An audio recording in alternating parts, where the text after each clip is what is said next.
Good morning. I hope you all are doing well. Happy Friday. We have a special presentation. This is Dr. Elizabeth Cohen. She teaches organic chemistry as well as some other classes, and she has an announcement she wants to make here. So I teach the 241, 242, 243 series here, which is OChem. I'll bug you about that next term and tell you why you should take it here and not take it at the university. We'll get back to that. However, what I want to talk to you about first right now is taking Chemistry 105. And you go, why would I take a lower number chemistry class? I'm already taking the upper number. Because the way we've reworked Chemistry 105 is it's kind of like a baby OChem class. So whether you're planning to take OChem here or when you go to the university, it would probably be a good idea to expose yourself to OChem topics ahead of time. For those of you who've had chemistry, Gen Chem, before taking this class, wasn't that a little bit useful? And for those who didn't, don't you kind of regret it? Yeah, probably a little bit. So the nice thing about 105 is it is taught at a lower level, so you would not find it that difficult. You're used to much harder things to do. But it would still expose you to those organic chemistry concepts. So whether, again, you choose to take OChem here, because probably most of you plan to do that, you're going to be a doctor, a pharmacist, a dentist, like that, you need OChem. So it'll expose you because when you go and take it, say, at the university, you're going to be in a classroom of 200-300 people. Professor? Oh, that's that little speck in front of me right over there. That's the professor, right? And I can see him on the screens, but I can't talk to him. I can only talk to the postdoc. Right? So it'd be nice to at least have some kind of background going in so you can have something to grab hold of. So I offer 105 next term. I'm teaching it. I think we're probably also offering it over the summer with Dr. Modesham, but I don't know how that's going to be taught. I'm teaching it like a baby OChem class. It is, I have to remember, when am I teaching it? It's Monday, Wednesday, Friday, I think, at noon, and then lab, I think, is still on Wednesdays. I believe that's my schedule for 105, because that's what I'm teaching it right now as. So if it at all interests you, I highly recommend it. Again, you can talk to me more about it, but I'm trying to get one of my OChem students to come down here and tell you this too, if you didn't want it. So, any questions about 105? Okay. All right. If you could take 105 with Elizabeth, it would be better because she is the OChem goddess here on campus, man. She knows it better than anybody else. So. And it doesn't matter that you haven't completed the sequence. And I'll tell you this next term, if you do plan to take OChem here in the fall, I'm the instructor. I've been the instructor for over 10 years now. And so you'd be exposed to the way I teach a class. And that would be kind of nice. For those who took 151 with Dr. Russell, you know what the benefit of that is like, of having somebody in the pre-class before taking the harder level class. Cool. All right, thanks. So have fun. Yeah. Good luck on your test. Thank you. All right, cool. Thanks. All right, so what we're going to do now is continue on for an exam review for the midterm next week. And again, next week we won't talk about problem set 6. We'll go to the midterm. And when you come next week, make sure you bring calculator, pencil, a Scantron, and again, a shout out for those of you with an 8 a.m. lab Tuesday or Thursday. Make sure you get your Scantron before Tuesday or Thursday so you don't have to wait in line at the bookstore. You'll bring the freezing point lab that we did this week, as well as the exam prep, the 5 questions, question show your answer. And now I'll advertise that also make sure you bring take-home quiz number 5. Take-home quiz number 5 is really important that you bring to your regular lab section and turn in. The midterm, 20 multiple choice questions, 7 short answer questions. It'll be about 2 hours in length. I'll return it Friday with a summary sheet kind of saying how you're doing. Just this morning, I sent an email with additional online resources to help you study. So there's resources and links to the sample exam and some other kind of stuff that might be helpful. Any questions on stuff like this? Okay. Before we do the exam, I do want to talk real fast about the lab from this week, because I've had some really good questions. And this is a type of a lab that you should make, or a type of a graph, excuse me, that your graph should look something like this. And the temperatures will be different. Your temperatures will certainly be different.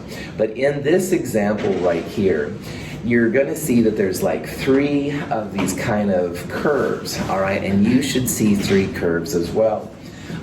Notice my y-axis, all right? A lot of times Excel and numbers, these kind of programs, they always want to start at 0 and go up to whatever the maximum is. But you're not going to be able to see these important parts here very well. So when you make a graph, I recommend that the graph like take up the whole page, like literally make it like one big page. And B, make sure, please turn off your phone, please make sure that your y-axis then really only has like the critical parts, all right? So in this one, it was about 45 to 60. If you had to go down to 0, then these 3s would be compacted, all right? And when you do this, all right, hopefully in lab this week, you saw that there was like a very sharp cooling area, and then the cooling got more gradual. And each one of your 3 trials that you did will have something like this. Several people that I've seen so far, they think that the freezing points are the last points, but that's not the case. Where the steep part ends and the more mellow part begins, like right about right there, that's where you want to call your freezing point. So it's the crux between those 2 lines. If you look on YouTube, people are trying to do linear regressions of this data versus this data. We're not going to go that crazy on it, but visually, hopefully you can see there's going to be a steep cooling and a more gradual cooling. And where those 2 come together, that's going to be your freezing point. The pure lauric acid solvent will have the highest freezing point, and then the solution with about 1 gram of the benzoic acid solute will be under it, and the one with about 2 grams will be under that. And those are the values you want. So the delta T for your first trial is going to be the difference between the pure solvent and the solution with 1 gram.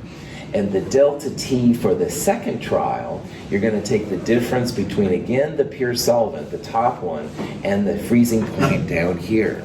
So notice how additional solute, benzoic acid, will make the freezing point go lower. This is kind of what I'm looking for in this lab. You don't have to use colors and stuff like that. I don't care about that. But do realize that those are the freezing points right there. And your delta T for the first one would be like this minus this. And the delta T for the second one, start up here again, and then like go down to right there. Yeah, Dimitri. Oh, okay. Okay, you mean delta in temperature, not time. That's right, that's right. Delta time will be problem set 6, but if this problem set delta T is temperature. Good call. We'll do both. Questions on that? Okay. So knowing that then, let's, oh brother, so for some reason, my base just stopped. Well, think about this question. We've got equal masses of helium and neon, equal volume at the same temperature. Compare the pressure. I need to try and get my thing going up here, so bear with me here for a second.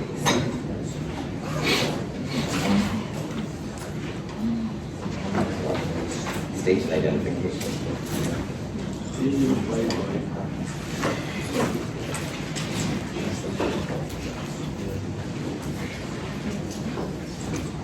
There we go.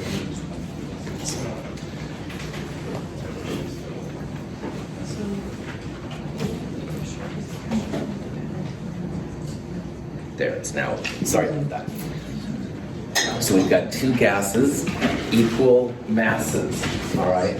So in these kind of problems, what you want to do is just assume some kind of a mass. Doesn't matter what the mass is. And just like a problem we saw in problem set 4, think about how the moles compare if the masses are the same.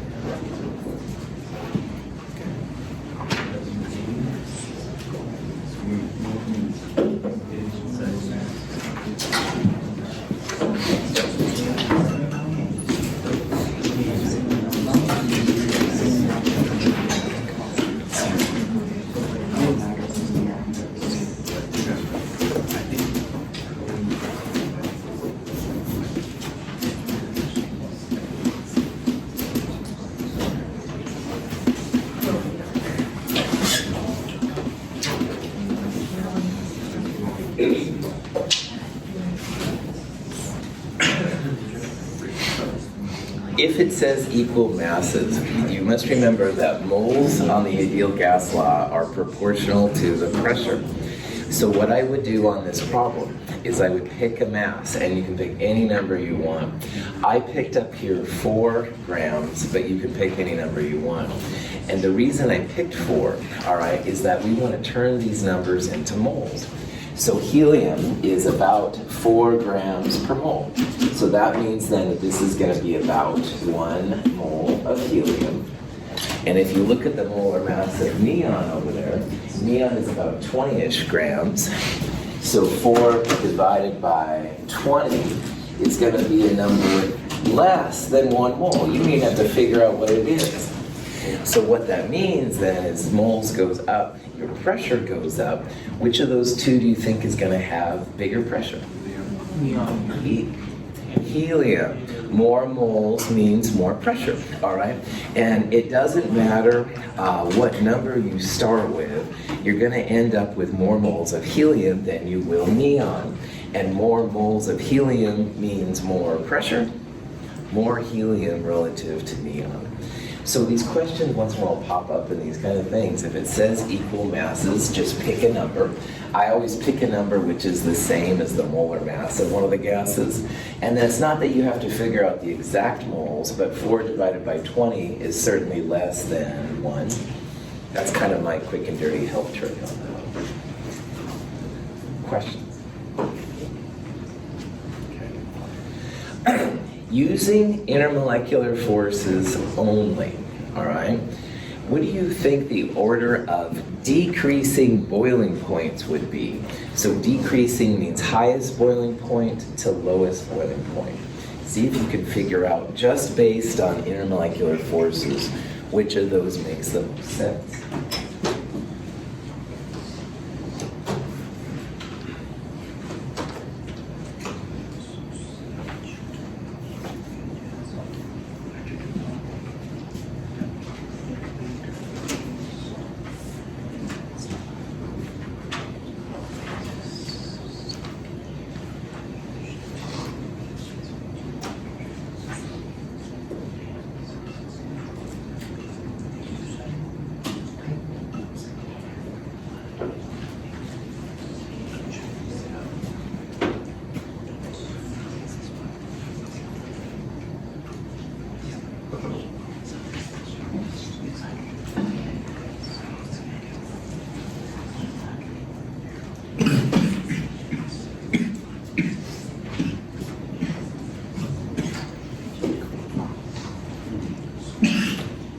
So if we want this in order of decreasing intermolecular forces, so highest boiling point to lowest one, do we want the strongest intermolecular first or the weakest one? Strongest. Strongest, right on. So if you look at these compounds, methanol, CH4, and H2, what would you describe as the strongest intermolecular force in methanol? CH3OH. Hydrogen bonding. Hydrogen bonding, good, that's right, hydrogen bonding. What about CH4 methane? Induced dipole, I see nothing. That's honestly pretty good because they're almost nothing, but technically induced dipole. How about H2? Induced dipole as well, induced dipole. So which of these is definitely going to be first on this list? Methanol, all right? Strongest intermolecular force, hydrogen bonds, much stronger than induced dipole. Methanol must go first. That'll have the highest boiling point, and because it's got the strongest intermolecular force, that's the one we start with. Then we have to decide if it's methane or H2. What do you think? Can we determine that by the mass? Yeah, that's totally fine, you bet. Mass, molar mass would be a really good way to do it. H2 is smaller, all right? It's more compact, so it's going to be harder to induce a dipole. These induced dipoles work by basically forcing electrons around, and the more atoms you have, the easier it's going to be to make an induced dipole thing. So Dimitri really summed it up well. Almost all the time, higher mass will be the way to go. So between these two induced dipoles, yeah, CH4 will probably be the next one, and hydrogen the weakest of all.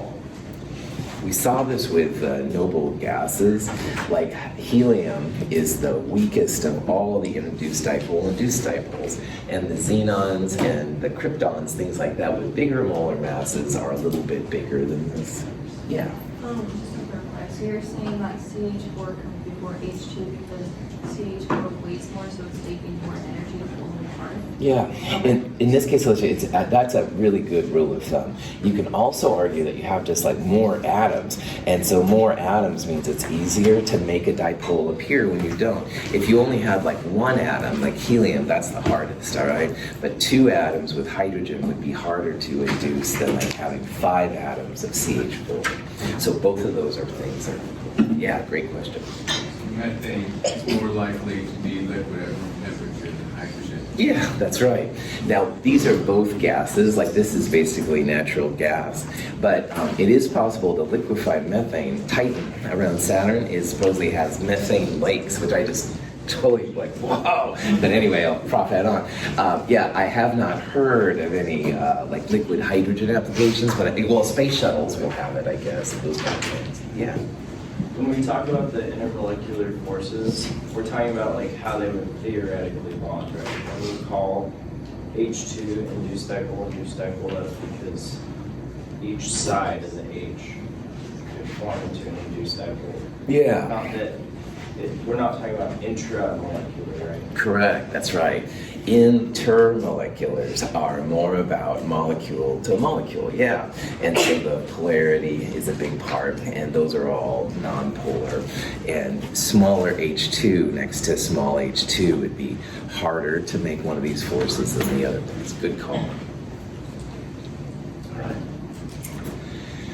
Let's put these in order of increasing intermolecular forces. So same kind of thing as last time, but just see about which one of these is weakest and then which one is strongest. So weakest one first, strongest one last.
Okay, all of you picked C or D, and I'm very pleased. So let's go through D, and let's talk about the types of forces that work on each one of these molecules.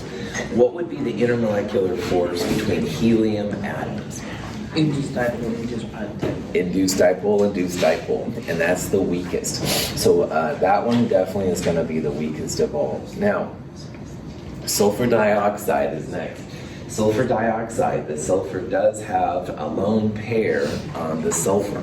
So knowing just that part, do you think that SO2 is polar or nonpolar? Polar. Polar, right on. So SO2 polar, what would be its intermolecular force? Dipole, all right. So definitely dipole would go after induced dipole. The next two, though, are more problematic. Now, we already saw that methanol was a hydrogen-bonded system, the OH on it, and that's very, very strong. It's true. What kind of forces, how would you describe the intermolecular forces between two? Yeah, it's ion, all right? Ion, sodium chloride, alternating positives, negatives in each direction. So left and right, and forwards and backwards, and up and down. Of all the forces, all right, this one is actually the strongest of all of them. This is a solid. This is table salt. You put it on your French fries or whatever, all right, it comes out as a salt. This one, methanol, is a liquid. So that's another way to tell that at room temperature, you don't have enough energy to melt the NaCl. It stays as a solid. So here's the kind of the big picture of all of these, man. Induced dipole, definitely the weakest. Induced dipole is next. That doesn't pop up a lot, but it is used to explain why oxygen gets in the water to help the fish out, all right? Induced dipole, oxygen, and dipole, water. Dipole is the polar one, and that's pretty strong. Hydrogen bonding, we saw, was the strong supercharged one. Now, ion dipole and hydrogen bonds, it's hard to say which of those is stronger. I wouldn't ask you that. However, the strongest of all is when you have these ions or metallic ones. So all the stuff we did in lab, face-centered cubic and body-centered cubic, those are the metallic bonds. These would be ionic bonds, the positives and the negatives. And those are almost always solids at room temperature. They have really intense bonds, very hard to break those kind of things up. So NaCl, very, very strong. NaCl is a positive one, negative one, handshake, and that's really strong. How would you compare sodium chloride to magnesium oxide? Which one of those do you think would be stronger? Magnesium oxide. Yeah, good. Magnesium oxide. Why? Because magnesium has a 2+ charge and oxygen has a -2 charge. Outstanding. I shook Dimitri's hand all these times, so good, it's paying off now. Just prop that back on. Yeah, sodium chloride, +1, -1 by Coulomb's law. We talked about that in Problems at 1. I know it seems like forever ago. But yeah, the +1, -1 is strong. That +2, -2, even stronger yet. So, if you had a choice between a +1, -1 ionic compound and a +2, negative compound, pick the +2, -2. Questions? Go ahead, man. Are metallic, like, would you ever ask us if metallic or ion bond is stronger? No. There's a lot of flexibility in those kinds and stuff. Zeke, if you asked me, I would guess the ion would be stronger, but that's not all the time the case. So for you, let's just put them together and call it. Potassium chloride dissolves in water. That makes a potassium chloride solution. What types of intermolecular bonds will be formed in the solution? All right, so try and think about what you have separately and what you have coming together.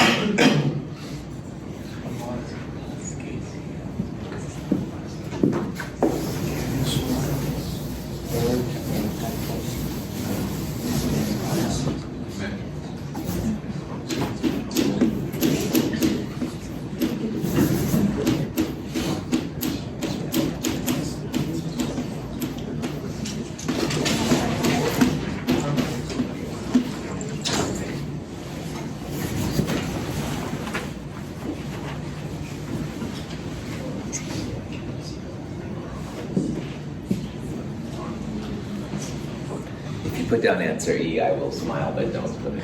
It's not true. So, marriage bonds are the long haul. All right. Keep my day job. All right. Potassium chloride. All right. KCl. What type of intermolecular forces would work on just the KCl solid? Ion, that's right. You've got those positive Ks and the negative Cls. So again, all three dimensions, this is a really strong bond. What would be the intermolecular forces on pure water? Supercharged hydrogen bonding. Supercharged hydrogen bonds, that's awesome. Hydrogen bonds, definitely super active in water. So water would have hydrogen bonds. So when you come together, the water is incredible that it's able to break the intermolecular forces in the KCl. So making KCl aqueous is actually kind of a superpower of water. Most compounds, it's hard to get KCl to break up, but this one it does. What do we describe the intermolecular force of KCl aqueous as? Ion dipole. Ion dipole. And it's ion dipole because the K plus and the Cl minus separate. And they separate because waters come in and get around the K and the Cl, and they kind of isolate the two from each other. So anytime you see some ionic compound dissolved in water, ion dipole forms. And again, this is why a lot of life is really dependent on water, because a lot of the things that we need are ionic, so water is able to get into our bodies. Question? Yeah. So even though the ion-ion bonds are stronger than hydrogen bonds, the water is still able to break up those ions? Yes, that's right. Not all dipole-dipole things, and not even that many hydrogen bonding things can actually break this up, Madison. So it's kind of a rare thing, but water, which is the focus of this whole year of classes, more or less, is able to do it, yeah. So if you have a compound that dissolves, like this one, then you'd say ion dipole. Now, silver chloride is a compound we looked at in Chem 221. It's an insoluble compound. Silver chloride, water doesn't work on it, all right? So then you'd have separate ions with hydrogen bonded water, but you don't have the ion dipole. Ion dipole is just for when things dissolve in water, and there's quite a few of them, obviously. Cool question. If you had to make a guess of these, do you think that one of them has a higher heat of vaporization? That's delta H vap. That's the symbol for heat of vaporization. If you had to make a guess, which one of those should have the highest heat of vaporization? Intermolecular forces.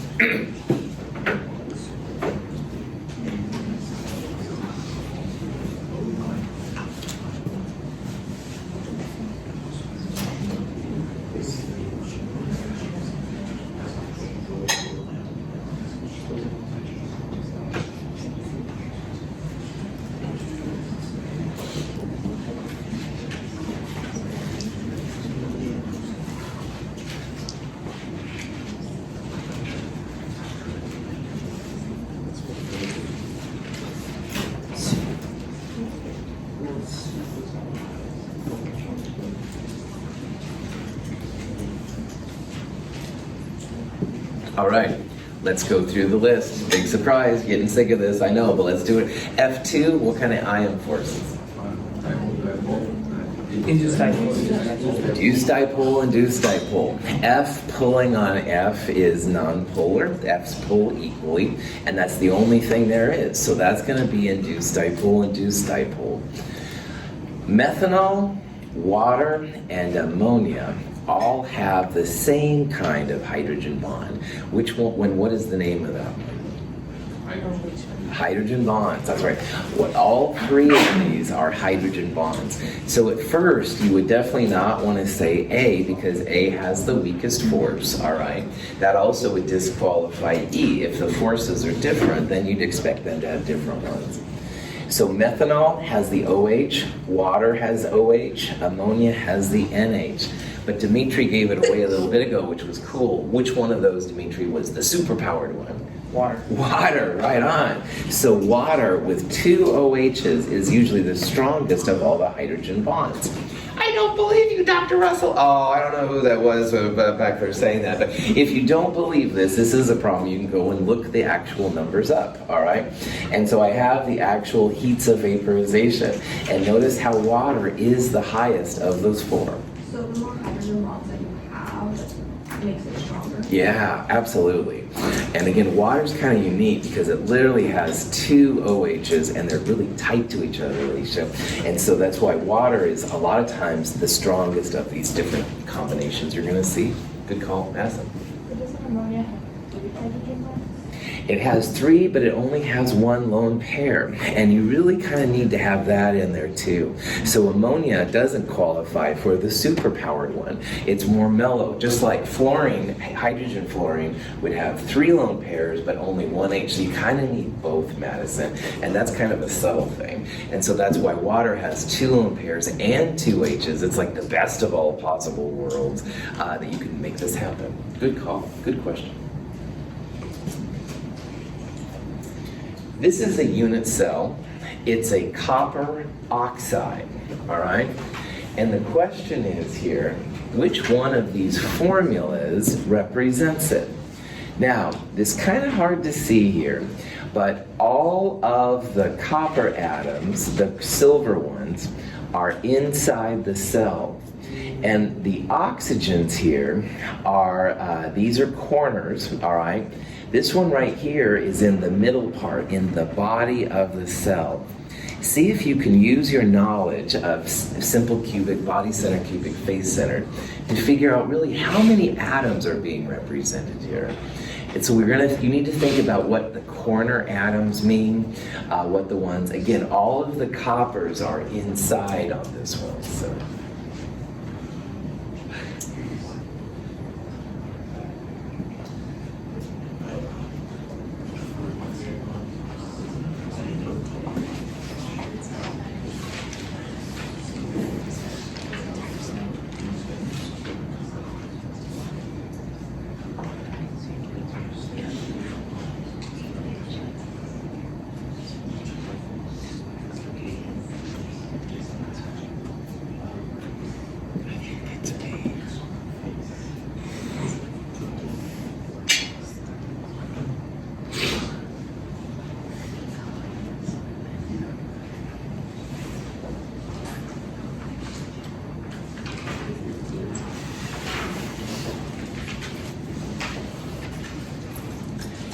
If you're looking at this problem and you're like, all right, I understand, because this is a little strange.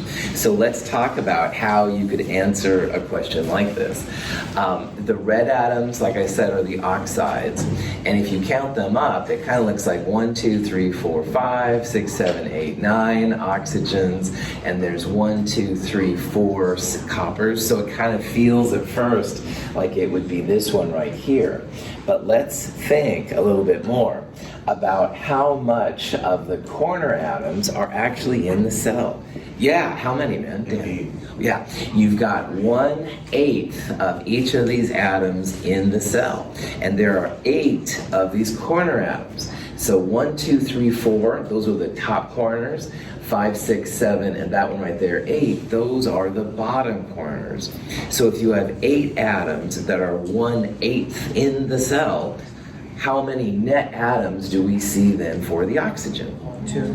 Yeah, the 1 in the corner and 1 in the middle. That's right, so 2 total, all right? So if you see atoms in the corners, those are the 1/8 ones that Dan mentioned just a second ago. And because cells have 8 corners, 8 times 1/8, that's 1 atom. And you've got 1 inside. So if we had to describe just the oxygen here in terms of SC, BCC, or FC, what would we call it? BCC, that's right. You've got the 1 in the body of it, the corner ones, it's just like a BCC. So this is 2 net oxygens, and you have 4 net coppers. So it feels like Cu4O2, but you want to break that down to the smallest numbers, which is what ionic compounds usually are. Cu2O. You have 2 Cu2Os in this unit cell. So this is again similar to what the body center is all about. So if you see something like this, remember everything you learned from BCC and FCC. The body centered, you've got 1 in the middle. Corners are 1/8 times 8. The face centered, if you had one of those, you'd have 1 in each of the faces, and those are half in.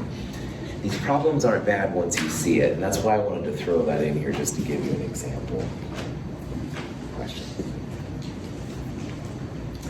Here's a phase diagram. It's a phase diagram for oxygen. What's the name of the point right there? 2 millimeters of mercury and about 54 Kelvin.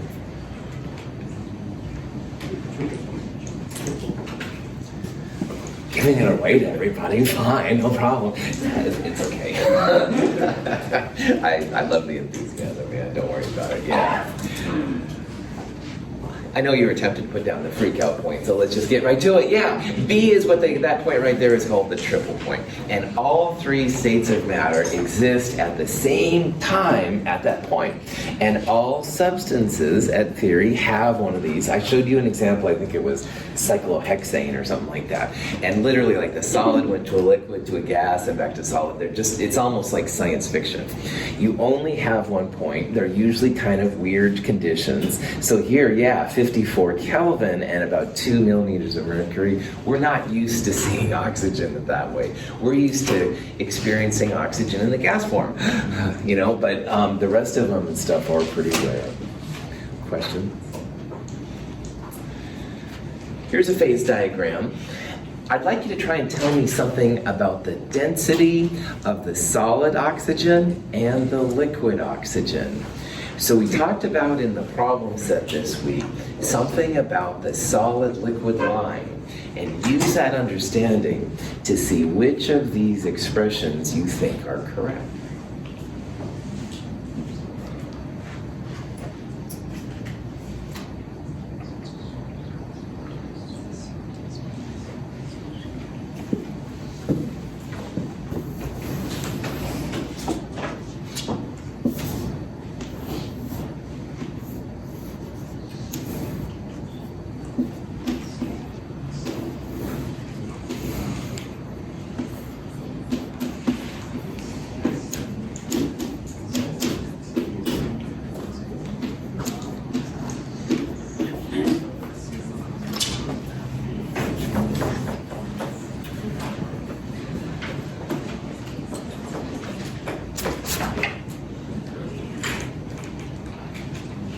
Excellent.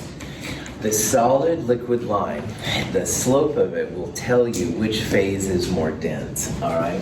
And I'm going to compare my cheesy oxygen diagram on the chalkboard to the one we talked about this week for water. And you can see how oxygen has a positive slope for the solid-liquid line, and water has a negative slope for the solid-liquid line, all right? So if the solid is pushing on the liquid, is the solid going to be more dense or less dense than the liquid phase? More dense. More dense, that's right. So the numbers are just there for fluff. Your more dense means a bigger number, okay? So in this case, liquid will not be more dense than the gas or the solid.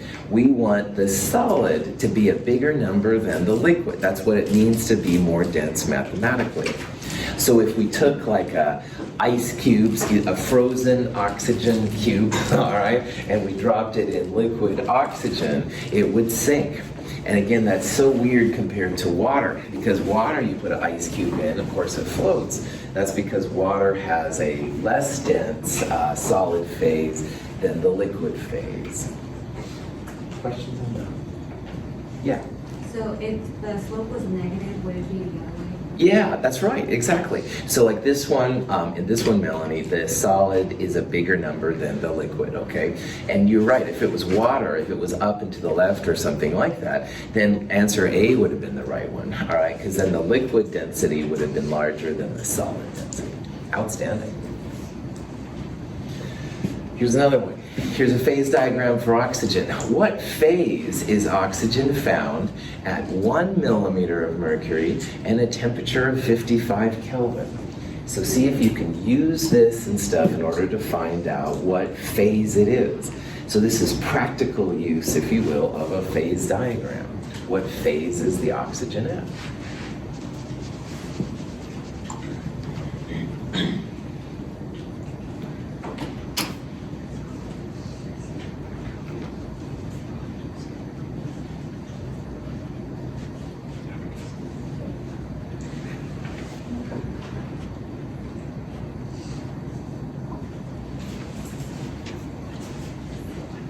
Excellent.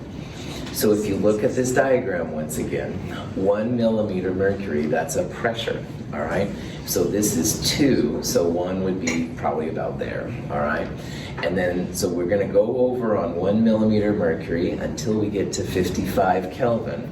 We don't have a lot of points here, but we have here 54.8, so 55 must be there. So going from 1, you'd cross over the solid to gas part. So 1 millimeter of mercury and 55 Kelvin would be about there. It's gonna be a gas, all right? And again, you can pick any point on these graphs and you just find out what it is, all right? It's definitely not the triple point. This is a place where the solid goes directly to the gas. Cool. Here's the kind of question you'll probably see next week. And what I'd like you to do is figure out the energy required to turn a liter of liquid ethanol at 25 degrees to a gas at 78.3 degrees. So along the way, you're going to start with a liquid at 25. You're going to go to the boiling point of ethanol, heat it up. Then you're going to turn that liquid into a gas and figure out which of these numbers looks the best here. One person already has it. Nice job.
All of you picked B or D, and I'm very pleased. Why am I pleased that B and D were the possible answers here? Well, zero cannot happen, just doesn't work out. And since there's going to be an endothermic phases, it's not going to be a negative number. Perfect. Anytime you go solid to liquid, or in this case, liquid to gas, always endothermic numbers, positive numbers. If you go gas to liquid or liquid to solid, that's when you'll start seeing the negative numbers. So I'm pleased. It's going to be B or D. It's not going to be zero, all right? Currency is energy in my world. But anyway, we need to turn a liter into milliliters. How many milliliters in a liter? 1,000. 1,000. So 1,000 milliliters. You can multiply it by the density to get the mass. So it's about 784, 785, whatever grams. And from there, then, you can do MC delta T first, which is the energy to take the liquid at 25 degrees up to 78.3 degrees. And then the heat times mass part, that's where the heat of vaporization comes in. This number we can turn into joules, turn moles into grams, multiply it from the grams up there. If you've done all this correctly, I had 759 kilojoules, all right? So here's the MC delta T, the mass 785 grams, delta T, final minus initial. The heat capacity is a number that will be given to you. Then the mass times heat, I turned the grams into moles, multiplied by this number, finally in kilojoules, 759. And again, remember, anytime you go solid to liquid, liquid to gas, always going to be a positive number. The negative ones would be for gas to liquid, liquid to solid. Questions? Okay. If we dissolve 92 grams of ethanol in 270 grams of water, what's going to be the mole fraction of this solution? So see if you can figure out which of those it is. Person has already. Nice job.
Okay, I'm running out of time here.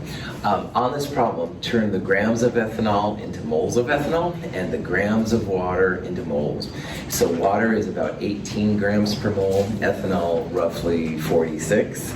So you can see what I did here. I turned grams into moles of ethanol, moles of water, and then the mole fraction, moles of ethanol divided by total moles, 0.12.